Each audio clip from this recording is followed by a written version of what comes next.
All right. Bismillah, alhamdulillah, wa salatu wa salam ala rasulullah. For those who don't know me, my name is Ahmed. It's a pleasure to be here with all of you. Wallahi, it is. The theme of the camp is brotherhood, and instead of using the same ayat and ahadith over and over again for the whole 3 days, we'll do something a little bit different, inshallah. Something that gets in the way of brotherhood. Something that prevents us from living the real brotherhood that the Shaykh and the other brothers have been speaking about is sometimes people do things to us and it's hard to forgive those things. Isn't that true? Sometimes we have beef with each other. We have issues with each other. And every time you speak to a brother who's got a problem with another brother, they will always say, no, I know all about forgiveness, I know all about all that, but you don't know what he's done to me. So somehow in all of the human race, out of all of the fights and arguments and problems that people have had, your problem, your particular problem is different to all of those. And the forgiveness that Allah subhanahu wa ta'ala is talking about is fine for all of those other situations, but not for your situation. You want to be there on the day of judgment with that person and stand in front of Allah subhanahu wa ta'ala and ask for your haqq, for your right that you deserve, that you need, that you won't give up.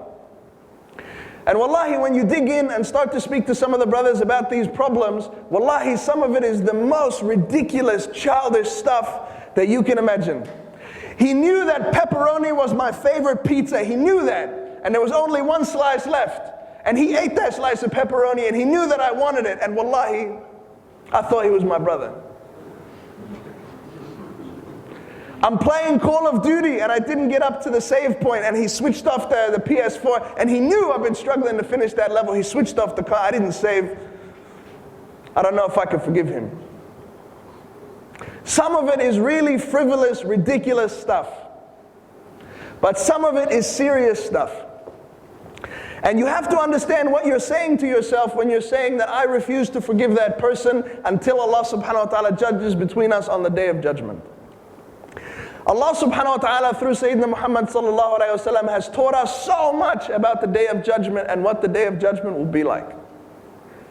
And you have to ask yourself, that thing that you're hanging on to, that anger that you're hanging on to, that resentment that you're hanging on to, is it going to be worth you bringing it up on the day of judgment? Are you even going to want to bring it up on the day of judgment when that time comes?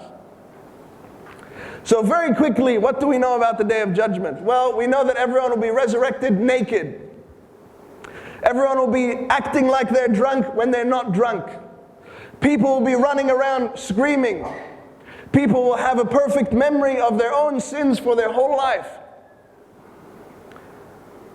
And if anyone sees their mother, their father, their son, their daughter, their wife, they will look in the other direction and run away. The people most beloved and most dear to you, you will run away from. Why? Because you are so stressed out and so afraid about your own judgment that is coming, that nothing can prevent it.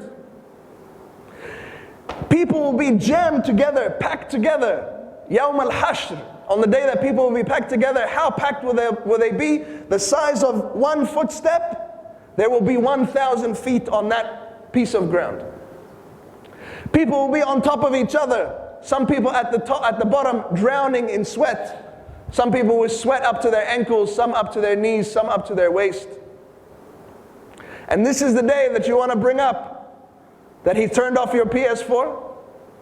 And this is the day that you want to bring up that he ate that slice of pizza that you wanted.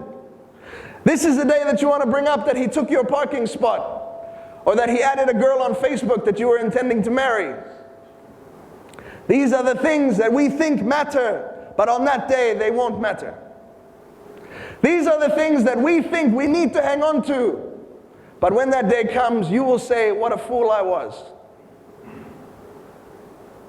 And for everything that you want to hang on to for your brothers, for every look, for every word, for every rumor, backbiting, slander, whatever it is, for everything that you want to hang on to, haven't you at some point in your life done that to someone else? So think about the beauty of the situation of brotherhood that Allah subhanahu wa ta'ala has put us in. He has asked me to forgive him, and him to forgive him, and him to forgive him, and him to forgive him. And guess what? If on the Day of Judgment, if the brother really did insult me, and on the Day of Judgment I would get 100 of his hasanat if I hang on to that resentment and that anger. If I forgive him, don't you think that Allah subhanahu wa ta'ala is the most generous and will give me 1,000 or 100,000 hasanat instead of that 100 that I was hanging on to? So you have to ask yourself, in the grand scheme of things, not just does it matter to me today or does it matter to me this week or this year, but will it matter to me on the Day of Judgment when I have my own sins to worry about? Do I want to stand in front of Allah subhanahu wa ta'ala and be the cause for this brother to stand in front of Allah and to answer for that thing, whatever it is? Even if he is in the wrong or she is in the wrong, is it worth it to go and make him answer in front of Allah subhanahu wa ta'ala?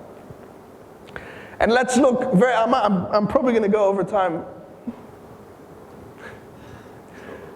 Very briefly, some of the examples of the best of humanity, Sayyidina Muhammad sallallahu alayhi wasallam.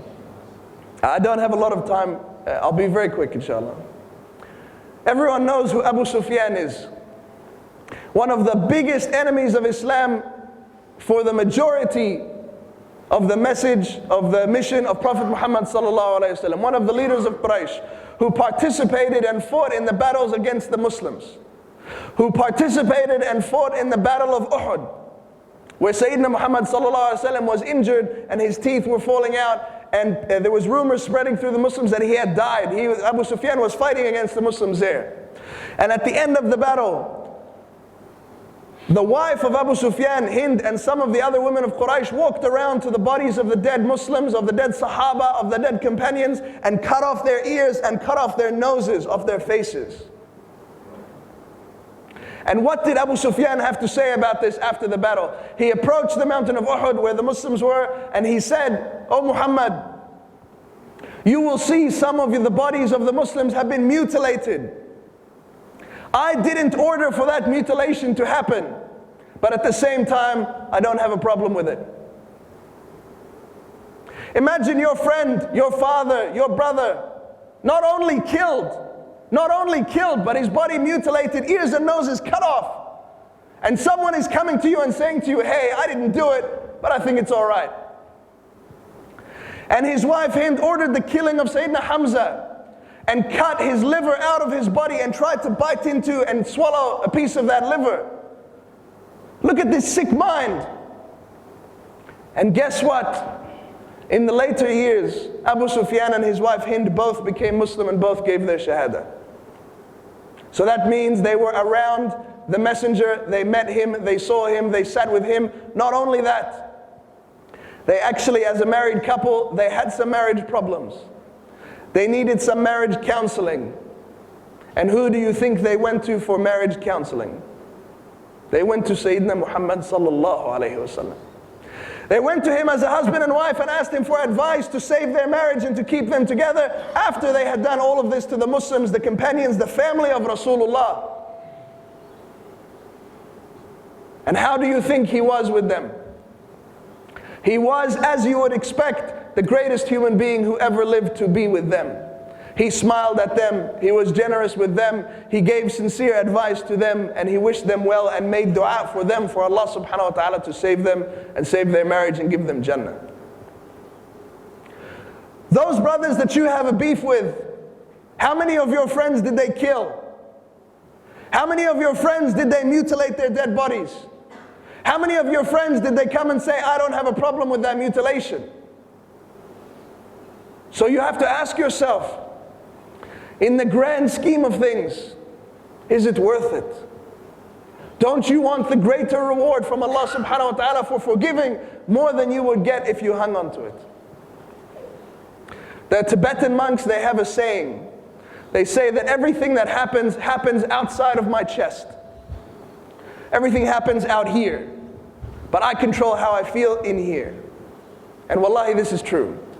Whatever someone has said to you or done to you, we are taught in the rules of this society, the Western society, that the stronger man, the bigger man, is the one who stays angry the longest. I'm not going to be the first one to say hi. I'm not going to be the first one to say salams. Why should I go to his house? He should come to my house. Why should I speak to him? He should apologize to me. This is what we're taught out there. But in Islam, Sayyidina Muhammad ﷺ told us it's the opposite. The bigger man, the stronger man, the better man is the one that goes first. Even if he has the one that's been wrong and says, Assalamu alaikum wa rahmatullahi wa barakatuh, how are you? How's the family? Alhamdulillah, everything's well. If you need anything, let me know. Assalamu alaikum wa rahmatullah. So whatever is holding you back from that real and sincere brotherhood with whoever is in here or whoever is out there, be smart. Make the smart investment. Don't you love for Allah subhanahu wa ta'ala to forgive you for the things that you have done on the day of judgment, then you should forgive others for the things that they have done to you. أقول قولي هذا واستغفر الله لي ولكم. جزاكم الله خير.